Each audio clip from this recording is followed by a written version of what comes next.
Hello everyone, welcome to Victor's Knowledge. This is Shinu Sharma. So today we are going to take up third part, that is last part from our important history revision 200 plus MCQs. So ਅੱਜ ਦੇ ਇਸ part ਦੇ ਅੰਦਰ ਆਪਾਂ 136 ਤੋਂ 210 ਤੱਕ ਦੇ MCQs discuss ਕਰਾਂਗੇ.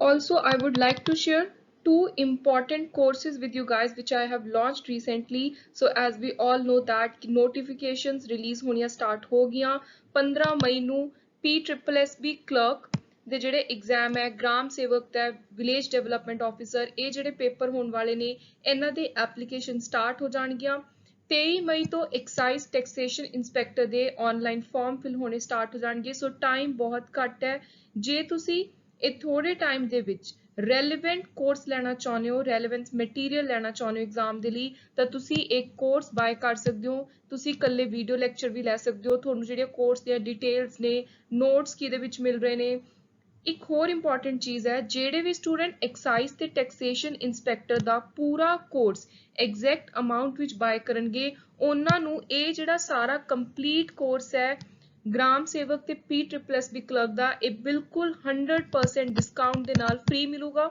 ਨਾਲ ਹੀ ਆਉਣ ਵਾਲੇ ਜੋ ਵੀ ਮੇਰੇ ਪੇਡ ਕੋਰਸ ਹੋਣਗੇ ਉਹ ਵੀ ਸਾਰੇ ਫ੍ਰੀ ਮਿਲਣਗੇ ਜਿਹੜੇ ਸਟੂਡੈਂਟ ਐਕਸਾਈਜ਼ ਟੈਕਸੇਸ਼ਨ ਇੰਸਪੈਕਟਰ ਦਾ ਕੋਰਸ ਬਾਏ ਕਰਨਗੇ ਸੋ ਅੱਜ ਆਪਣਾ ਫਰਸਟ ਕੁਐਸਚਨ ਹੈ 136 ਜਿਹੜਾ ਅਲੀਗੜ੍ਹ ਇੰਸਟੀਚਿਊਟ ਗੈਜ਼ਟ ਹੈ ਇੱਕ ਇੰਪੋਰਟੈਂਟ ਸਾਇੰਟਿਫਿਕ ਸੁਸਾਇਟੀ ਦਾ ਆਰਗਨ ਸੀ ਉਹਦੀ ਸ਼ੁਰੂਆਤ ਮਾਰਚ ਕਿਹੜੇ ਸਾਲ ਵਿੱਚ ਹੋਈ ਤੇ ਜਿਹੜਾ ਇਹ ਇੰਪੋਰਟੈਂਟ ਇੰਸਟੀਚਿਊਟ ਹੈ ਅਲੀਗੜ੍ਹ ਇਹ ਸਕਸੈਸਫੁਲ ਰਿਹਾ ਸੀ ਟ੍ਰੈਡੀਸ਼ਨਲ ਮੁਸਲਿਮ ਸੁਸਾਇਟੀ ਦੇ ਮਾਈਂਡਸ ਨੂੰ ਟਰਾਂਸਫਾਰਮ ਕਰਨ ਦੇ ਲਈ ਸੋ ਈਅਰ ਹੈ 1866 ਆਪਸ਼ਨ ਬੀ ਨੈਕਸਟ ਹੈ 1875 ਵਿੱਚ ਸਰ ਸੈਯਦ ਅਹਿਮਦ ਖਾਨ ਨੇ ਮਦਰਸਤੁਲ ਉਲੂਮ ਦੀ ਸਥਾਪਨਾ ਕਿੱਥੇ ਕੀਤੀ so sir Syed Ahmad Khan founded this important institute at Aligarh option B who founded Mohammedan Anglo-Oriental College at Aligarh in 1875 ਇਹ ਕੁਐਸਚਨ ਕਾਫੀ ਵਾਰੀ ਰਿਪੀਟ ਹੁੰਦਾ ਹੈ so Muhammadan Anglo Oriental College ਦੀ ਸਥਾਪਨਾ ਕੀਤੀ ਇਹਦੇ ਫਾਊਂਡਰ ਨੇ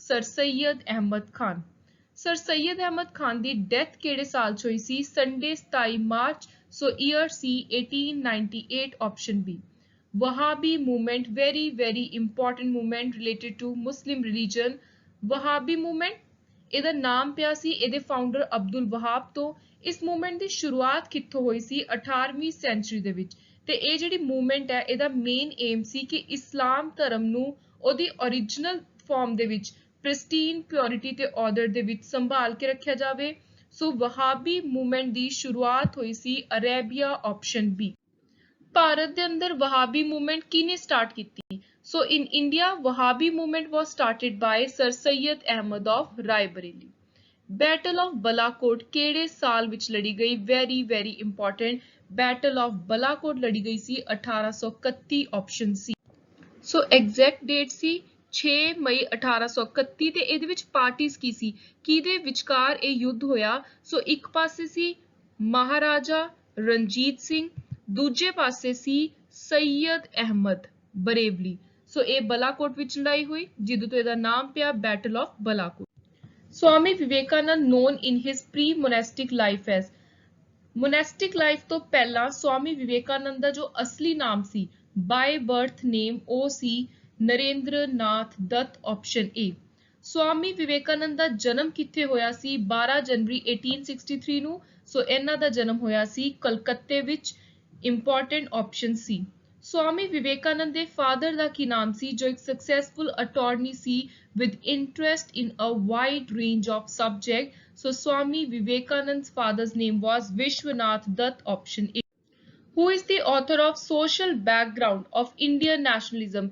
ਇਹਦੇ author ਨੇ A.R. Desai very important book for exam. Author of Culture, Ideology, Hegemony, Intellectual and Social Consciousness in Colonial India. ਇਹ ਲਿਖੀ ਸੀ K.N. ਪਾਨੀਕਰ ਨੇ ਆਪਸ਼ਨ ਬੀ ਜਿਹੜੇ ਇੰਪੋਰਟੈਂਟ ਮੈਂ ਤੁਹਾਨੂੰ ਨਾਮ ਕਰਵਾ ਰਹੀ ਹਾਂ ਆਥਰਸ ਦੇ ਇਹ ਐਗਜ਼ਾਮ ਦੇ ਲਈ ਕਾਫੀ ਜ਼ਿਆਦਾ ਇੰਪੋਰਟੈਂਟ ਹੈ poverty and un-British rule in India ਇਹ ਤਾਂ ਬਾਰ-ਬਾਰ ਐਗਜ਼ਾਮ 'ਚ ਰਿਪੀਟ ਹੁੰਦਾ ਹੈ this is one of the most important question from modern India history so poverty and un-British rule in India ਲਿਖਿਆ ਹੈ Dadabhai Naoroji option D writing social history ਇਹ ਸੁਮਿਤ ਸਰਕਾਰ ਦੀ ਬੁੱਕ ਹੈ। ਪੀਜ਼ੈਂਟ ਐਂਡ ਦ ਰਾਜ, ਇਹਦੇ ਆਥਰ ਨੇ Eric stocks, option A. Against Lord and state, ਇਹ important modern India ਦੀ ਕਿਤਾਬ ਲਿਖੀ ਹੈ ਪਨਿਕਰ KN ਨੇ। Next is subsidiary alliance system ਦੇ ਨਾਲ ਕਿਹੜੇ ਗਵਰਨਰ ਜਨਰਲ ਦਾ ਨਾਮ ਜੁੜਿਆ ਹੋਇਆ ਹੈ? This is again very very important question. Lord Wellesley, option B. Who was the first Governor General of India? Bharat ਦੇ ਪਹਿਲੇ ਗਵਰਨਰ ਜਨਰਲ ਸੀ Warren Hastings, option A. So governor general ਦੇਖ ਲਿਆ। ਵਾਇਸਰਾਏ ਕੌਣ ਸੀ? ਪਹਿਲੇ ਵਾਇਸਰਾਏ ਸੀ ਲਾਰਡ ਕੈਨਿੰਗ, ਆਪਸ਼ਨ ਡੀ। ਜਿਹੜਾ ਟਾਈਟਲ ਹੈ ਵਾਇਸਰਾਏ ਦਾ, ਉਹ ਐਡ ਹੋਇਆ ਸੀ to the centre of governor general of India for the first time ਕਿਹੜੇ ਸਾਲ ਵਿੱਚ? ਸੋ ਉਹ ਹੋਇਆ ਸੀ 1858 AD, ਜਦੋਂ ਡਾਇਰੈਕਟਲੀ ਬ੍ਰਿਟਿਸ਼ ਐਡਮਿਨਿਸਟ੍ਰੇਸ਼ਨ ਨੇ ਸਾਰਾ ਕੰਮ ਸੰਭਾਲਿਆ ਸੀ। ਇੰਡੀਆ ਦੀ ਐਡਮਿਨਿਸਟ੍ਰੇਸ਼ਨ ਦਾ ਜੋ ਕੰਟਰੋਲ ਸੀ ਡਾਇਰੈਕਟਲੀ ਉਹ ਬ੍ਰਿਟਿਸ਼ ਕੁਈਨ ਦੇ ਕੋਲ ਆ ਗਿਆ ਸੀ। ਸੋ 1858 AD ਤੋਂ ਵਾਇਸਰਾਏ ਦਾ ਟਾਈਟਲ ਸਟਾਰਟ ਹੋ ਗਿਆ ਸੀ ਗਵਰਨਰ ਜਨਰਲ ਦੀ ਜਗ੍ਹਾ ਤੇ। ਥੀਓਸੋਫਿਕਲ ਸੁਸਾਇਟੀ ਕਿੱਥੇ ਸਟਾਰਟ ਹੋਈ ਸੀ? ਇਹਦੀ ਫਾਰਮੇਸ਼ਨ ਕਿੱਥੇ ਹੋਈ ਸੀ? US ਦੇ ਕਿਹੜੇ ਸ਼ਹਿਰ ਤੋਂ? ਨਵੰਬਰ 1875। ਸੋ ਇਹ ਫਾਊਂਡ ਹੋਈ ਸੀ ਨਿਊਯਾਰਕ। ਸੋ ਇੰਪੋਰਟੈਂਟ ਨਾਮ ਨੇ ਜਿਹੜੇ ਤੁਸੀਂ ਐਗਜ਼ਾਮ ਦੇ ਲਈ ਯਾਦ ਰੱਖਣੇ ਨੇ।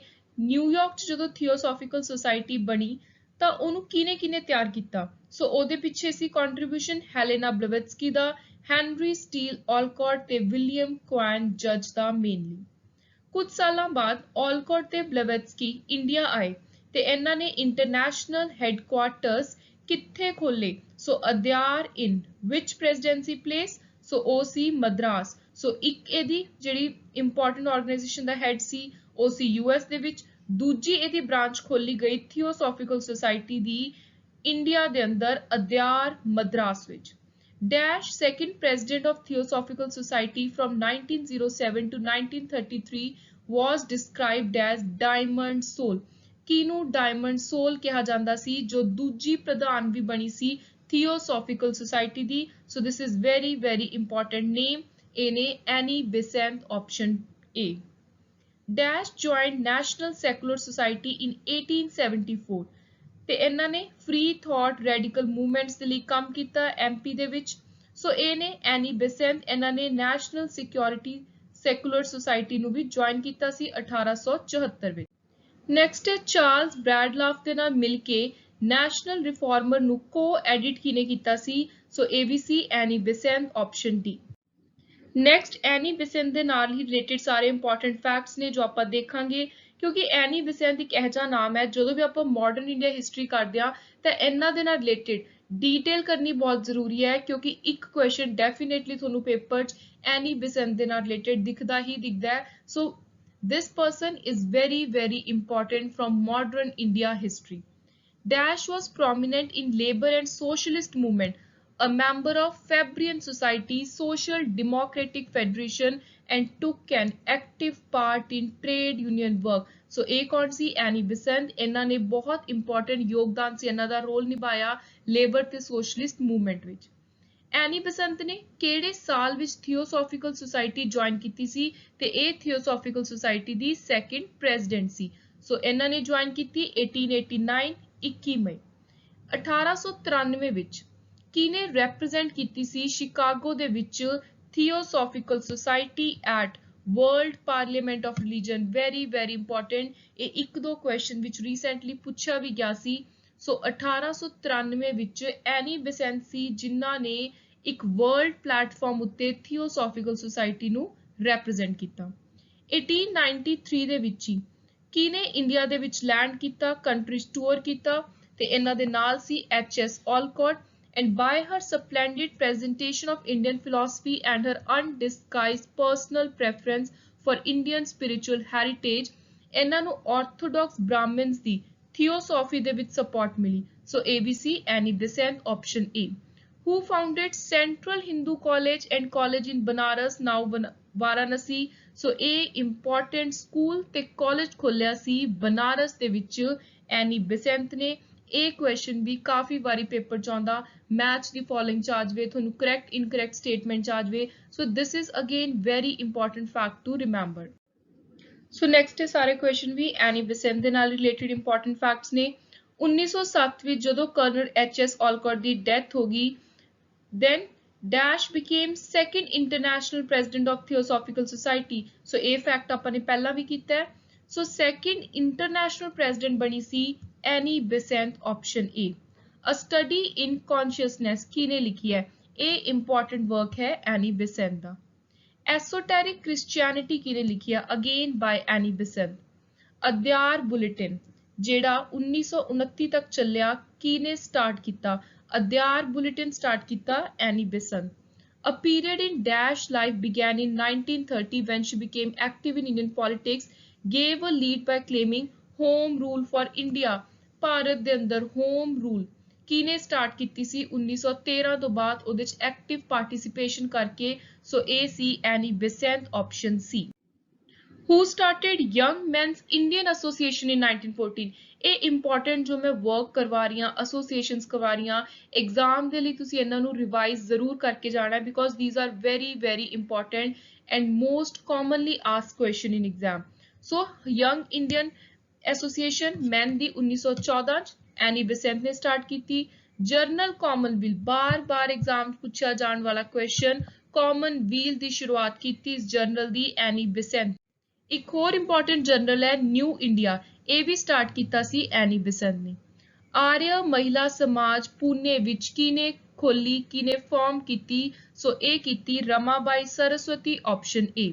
ਦੈਨ ਸ਼ਾਰਦਾ ਸਦਨ ਬੰਬੇ ਚ ਕਿਹਨੇ ਖੋਲਿਆ? ਸ਼ਾਰਦਾ ਸਦਨ ਵੀ ਖੋਲਿਆ Ramabai Saraswati option A. Women India association ਕਿਹੜੇ ਸਾਲ ਵਿੱਚ ਸਟਾਰਟ ਹੋਈ, ਕਿਹੜੇ ਸਾਲ ਵਿੱਚ ਇਹਦੀ ਫਾਊਂਡੇਸ਼ਨ ਰੱਖੀ ਗਈ? ਸੋ ਦ ਈਅਰ ਵਾਸ 1917. ਬੰਗਾਲ ਸਵਦੇਸ਼ੀ ਮੂਵਮੈਂਟ ਕਦੋਂ ਸ਼ੁਰੂ ਹੋਈ? Very important for exam. So ਇਹ ਹੋਈ 1905. 1917 ਵਿੱਚ ਅਨਾਸੁਆ ਸਰਾਭਾਈ had led the dash textile worker style. ਅਨਾਸੁਆ ਸਰਾਭਾਈ ਨੇ 1917 ਵਿੱਚ ਅਹਿਮਦਾਬਾਦ ਟੈਕਸਟਾਈਲ ਵਰਕਰ ਸਟ੍ਰਾਈਕ ਦੀ ਸ਼ੁਰੂਆਤ ਕੀਤੀ ਸੀ. 1920 ਵਿੱਚ ਕਿਹਦੀ ਲੀਡਰਸ਼ਿਪ ਦੇ ਅੰਦਰ ਅਹਿਮਦਾਬਾਦ ਟੈਕਸਟਾਈਲ ਮਿਲ ਵਰਕਰ ਨੇ ਇੱਕ ਯੂਨੀਅਨ ਤਿਆਰ ਕੀਤਾ ਸੀ? ਸੋ ਇਹ ਸੀ major Mahajan option A. The formation of Self-Employed Women Association at the initiative of Dash in 1972. A important women association ਖੋਲੀ ਐਲਾ ਭੱਟ ਆਪਸ਼ਨ ਏ. ਕਿਹੜੇ ਸਾਲ ਨੂੰ ਯੂਨਾਈਟਿਡ ਨੇਸ਼ਨ ਨੇ S international year of women declare ਕੀਤਾ ਸੀ? ਸੋ ਉਹ ਸੀ 1905. ਪਹਿਲੀ ਵਰਲਡ ਕਾਨਫਰੰਸ ਵਿਮਨ ਦੇ ਉੱਤੇ ਕਿੱਥੇ ਹੋਈ ਸੀ? ਜਿਹਨੇ ਨਵਾਂ ਇੰਟਰਸਟ ਤੇ ਇੱਕ ਡਿਬੇਟ ਸਟਾਰਟ ਕੀਤੀ ਸੀ ਵਿਮਨ ਇਸ਼ੂਜ਼ ਨੂੰ ਲੈ ਕੇ. ਸੋ ਇਹ ਹੋਈ ਸੀ ਮੈਕਸੀਕੋ ਆਪਸ਼ਨ ਸੀ. ਸਤੀ ਨੂੰ ਪਨਿਸ਼ੇਬਲ ਆਫੈਂਸ ਕਿ ਜਿਹੜਾ ਕੋਈ ਵੀ ਸਤੀ ਪ੍ਰਥਾ ਕਰੂਗਾ ਉਹਨੂੰ ਆਫੈਂਸ ਮੰਨਿਆ ਜਾਊਗਾ, ਉਹਨੂੰ ਸਜ਼ਾ ਮਿਲੂਗੀ. ਸੋ ਇਹ ਡਿਕਲੇਅਰ ਹੋਇਆ ਸੀ 1829 option C. Indian National Congress ਦੀ ਫਾਰਮੇਸ਼ਨ ਸਥਾਪਨਾ ਕਿਹੜੇ ਸਾਲ ਚ ਹੋਈ? So Indian National Congress was established in the year of 1885 option C. Zamindari Association was the dash political association of modern India. Zamindari Association ਪਹਿਲੀ political association ਹੈ modern India the. This is very important question for exam. Bengal British India society ਜਿਹੜੀ ਕਲਕੱਤੇ 'ਚ found ਹੋਈ ਸੀ 20 ਅਪ੍ਰੈਲ 1843 ਨੂੰ, ਇਹ ਕਿੰਨਵੀਂ political public association ਸੀ ਜਿਹੜੀ British India ਦੇ ਦੌਰਾਨ ਬਣੀ ਸੀ? ਪਹਿਲੀ ਸੀ ਜ਼ਮੀਂਦਾਰੀ ਐਸੋਸੀਏਸ਼ਨ, ਉਹਦਾ ਈਅਰ ਵੀ ਤੁਸੀਂ ਨੋਟ ਕਰ ਲਓ 1837. ਸੋ 1843 ਚ ਬਣਨ ਵਾਲੀ Bengal British India society second public political association ਸੀ option B. British India society ਕਿਹੜੇ ਸਾਲ ਚ ਬਣੀ? ਸੋ ਇਹ ਬਣੀ ਸੀ 1839. ਕਿਹੜੇ ਸਾਲ ਦੇ ਵਿੱਚ ਡਿਰੋਜ਼ੀਓ ਨੇ ਫਾਊਂਡ ਕੀਤਾ ਸੀ ਆਪਣੇ ਸਟੂਡੈਂਟਸ ਦੇ ਨਾਲ ਮਿਲ ਕੇ ਇੱਕ ਅਕੈਡਮਿਕ ਐਸੋਸੀਏਸ਼ਨ? ਸੋ ਉਹ ਸੀ year 1828. Young Bengal group published the dash for propagating their views. Young Bengal group ਨੇ ਜਿਹੜਾ ਇੰਪੋਰਟੈਂਟ ਇੱਕ ਨਿਊਜ਼ਪੇਪਰ ਪਬਲਿਸ਼ ਕੀਤਾ ਸੀ ਜਿਹਦੇ ਵਿੱਚ ਉਹ ਆਪਣੇ ਵਿਊਜ਼ ਦੱਸਦੇ ਸੀ, ਇੱਕ ਜਰਨਲ ਦੀ ਫਾਰਮ ਦੇ ਵਿੱਚ ਸੀ. ਸੋ ਇੰਗਲਿਸ਼ ਦੇ ਵਿੱਚ ਉਹਦਾ ਨਾਮ ਸੀ ਕੁਐਸਟ ਫॉर ਨੌਲੇਜ ਤੇ ਉਹਦਾ ਨਾਮ ਸੀ Jnananeshan option A. Krishna Mohan started the dash in 1831. Krishna Mohan ਨੇ ਸਟਾਰਟ ਕੀਤਾ ਸੀ Enquirer option A. The second session of Congress met in Calcutta December 1886 under the presidency of. So ਉਸ ਸਮੇਂ ਜਦੋਂ ਕਾਂਗਰਸ ਦਾ ਦੂਜਾ ਸੈਸ਼ਨ ਹੋਇਆ ਦਾਦਾਬਾਈ ਨਾਰੋਜੀ ਪ੍ਰੈਜ਼ੀਡੈਂਟ ਸੀ. Gokhale was born in Marathi Brahmin family ਕਿੱਥੇ? So birthplace was Kolhapur. Deccan Educational Society ਕਿਨੇ found ਕੀਤੀ? Very very important. So ਇਹਨੂੰ ਫਾਊਂਡ ਕੀਤਾ Ranade, option B. Dash edited the journal of Poona Sarvajanik Sabha, Poona Sarvajanik Sabha ਦੇ ਨਾਲ ਨਾਮ ਜੁੜਿਆ ਹੋਇਆ ਗੋਖਲੇ ਦਾ, option A. Again very important for exam. Morley Minto reform ਕਿਹੜੇ ਸਾਲ ਚ ਆਈਆਂ? ਸੋ ਇਹ ਆਈਆਂ 1909, ਆਪਸ਼ਨ ਸੀ। ਨੈਕਸਟ ਹੈ ਕਿਹਨੇ ਆਪਣੀ ਕਿਤਾਬ ਚ ਲਿਖਿਆ ਇਕਨੋਮਿਕ ਹਿਸਟਰੀ ਆਫ ਇੰਡੀਆ ਕਿਤਾਬ, if India is poor today it is through the operation of economic causes. So ਇਹ ਬੁੱਕ ਲਿਖੀ ਸੀ ਆਰ.ਸੀ. Dutt, option B. ਕਿਹਨੂੰ grand old man of India ਦੇ ਨਾਮ ਨਾਲ ਯਾਦ ਕੀਤਾ ਜਾਂਦਾ ਹੈ? ਵੈਰੀ ਇੰਪੋਰਟੈਂਟ ਨੇਮ। ਸੋ ਇਹ ਨੇ Dadabhai Naoroji, option B. Bombay association, Bombay presidency ਦੀ ਪਹਿਲੀ ਪੋਲੀਟੀਕਲ ਐਸੋਸੀਏਸ਼ਨ ਕਿਹਨੇ ਸਟਾਰਟ ਕੀਤੀ ਸੀ 1852 ਚ? ਸੋ ਫਾਊਂਡਰ ਵਾਸ ਦਾਦਾ ਭਾਈ ਨਾਰੋਜੀ। ਦਾਦਾ ਭਾਈ ਨਾਰੋਜੀ ਦੀ ਬੁੱਕ ਹੈ poverty and un British rule in India, ਕਿਹੜੇ ਸਾਲ ਚ ਪਬਲਿਸ਼ ਹੋਈ? ਜਿਹਦੇ ਅੰਦਰ ਬ੍ਰਿਟਿਸ਼ ਰੂਲ ਦਾ ਭਾਰਤ ਦੇ ਅੰਦਰ ਕੀ ਅਸਰ ਰਿਹਾ ਇਕੋਨੋਮਿਕਲੀ, ਆਰਥਿਕ ਤੌਰ ਤੇ, ਸੋ ਉਹ ਸਾਰੀਆਂ ਚੀਜ਼ਾਂ ਨੂੰ ਐਨਾਲਾਈਜ਼ ਕੀਤਾ ਗਿਆ। ਸੋ ਸਾਲ ਹੈ 1901, option B. Next is dash is acknowledged highest priest of drain theory. So ਉਹ ਨੇ Dadabhai Naoroji, option A. Next 3-4 important years ਨੇ ਜੋ ਤੁਸੀਂ ਐਜ਼ ਇਟ ਇਜ਼ ਐਗਜ਼ਾਮ ਦੇ ਲਈ ਯਾਦ ਰੱਖਣੇ ਹੈ। ਗਣਪਤੀ ਫੈਸਟੀਵਲ ਕਿਹੜੇ ਸਾਲ ਸ਼ੁਰੂ ਹੋਇਆ? 1893। ਫਿਰ ਆਉਂਦਾ ਸ਼ਿਵਾਜੀ ਫੈਸਟੀਵਲ, ਰਾਏਗੜ੍ਹ ਵਿੱਚ ਹੁੰਦਾ ਸੀ 1895। ਇਹ ਫੈਸਟੀਵਲ ਸਟਾਰਟ ਕਿਨੇ ਕੀਤੇ? ਇਹ ਨਾਮ ਬਹੁਤ ਵਾਰੀ ਪੇਪਰ ਚ ਆਉਂਦਾ, ਬਾਲ ਗੰਗਾਧਰ ਤਿਲਕ ਨੇ ਸਟਾਰਟ ਕੀਤੇ ਸੀ। ਸੋ ਬੀਜੀ ਤਿਲਕ। ਨਾਲ ਤੁਸੀਂ ਯਾਦ ਰੱਖਣੇ ਆ ਗਣਪਤੀ ਤੇ ਸ਼ਿਵਾਜੀ ਫੈਸਟੀਵਲ। ਹਿੰਦੂ ਮਹਾਸਭਾ ਕਦੋਂ ਫਾਊਂਡ ਹੋਈ? The year is 1915. Muslim League, December 1906. Again, very important for exam. Background of foundation of Muslim League at Dash on 30th December 1906 may be traced back to the establishment of INC in 1885. Background ਕੀ ਹੈ? ਕਿੱਥੋਂ ਮੁਸਲਿਮ ਲੀਗ ਦੀ ਅਸਲੀ ਸ਼ੁਰੂਆਤ ਹੋਈ? 30 ਦਸੰਬਰ 1906 ਨੂੰ। So the place is Dhaka, option A. Champaran satyagraha ਕਿੱਥੇ ਸੀ? So ਇਹ ਹੈ ਬਿਹਾਰ ਵਿੱਚ। ਲੀਡ ਕਿਨੇ ਕੀਤੀ ਸੀ ਇਹ ਸੱਤਿਆਗ੍ਰਹਿ? ਚੰਪਾਰਨ ਸੱਤਿਆਗ੍ਰਹਿ ਨੂੰ ਲੀਡ ਕੀਤਾ ਸੀ ਮਹਾਤਮਾ ਗਾਂਧੀ, ਆਪਸ਼ਨ ਸੀ। ਖੇਡਾ ਸੱਤਿਆਗ੍ਰਹਿ ਕਿੱਥੇ ਹੋਈ? ਖੇਡਾ, ਗੁਜਰਾਤ, ਆਪਸ਼ਨ ਏ। ਕਿਹੜੇ ਸਾਲ ਦੇ ਵਿੱਚ ਪਹਿਲਾ national trade union organisation establish ਕੀਤਾ ਗਿਆ? All India Trade Union Congress, year is 1920। Again very important for exam. So last question from this important MCQ series, Pazhassi Samarangal Malayalam ਦੇ ਵਿੱਚ ਕਿਹਨੇ ਲਿਖੀ ਸੀ? So author ne KKN Kurup, option A. So this was all about today's important MCQ session. I hope you like the content. Keep supporting. Thank you and good luck.